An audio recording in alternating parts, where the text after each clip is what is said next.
zo'r narsa ko'rsatdingmi?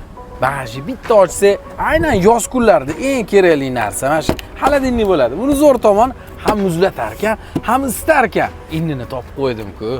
Kakras hamma qidirib yurudi. Bitta like bosib, dachalarga, pikniklarga, birga chiqadigan ulfatlaringizga tarqatib qo'ying. Mana bunisini ko'rsangizchi, muzdek suvlar bor deb Vijeni ham qorsiz bo'lar ekan.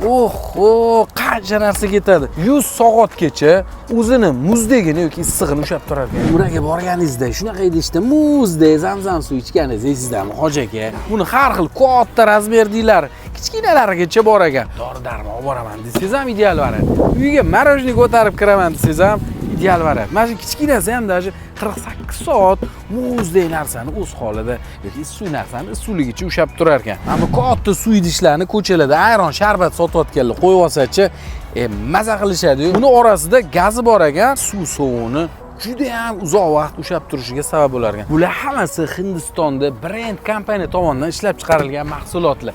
Hindiston degangacha, mashinalarning ichida hindlar ana o'pka, jigar, yuraklarni muzdek holatda saqlab, ana chet ellarga jo'natishadi. Bular hammasi perekruitelga tokka tiqadigan emas. Mana shu ikkita xili mashinangizga qo'ysangiz bo'ladi. Qolgan xillarini tokka tiqish shart emas.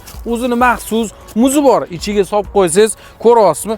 50 soat, 20 soat, 100 soatgacha o'zini temperaturasini ushlab turadi, muzdekkina qilib. Mana bu terma sumkalar, samodilniklarni ko'rardim. Bunaqa firmenniligini endi ko'rishim.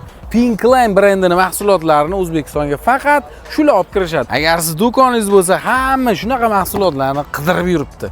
Sezonida maza qilib soqqa qo'yasiz-chi, yoki o'zingiz mahsulotlaringizni o'zdekkina turishini xohlasangiz, bitta zakaz qilib dastavka qildirib yuborsangiz ham bo'ladi. Pastda telefon nomerligi bilan lokatsiyaligini qoldiraman. Shu videoni yo'qotib qo'ymaslik uchun yaqinlaringizga hozir tarqatib, saqlanib qo'ying.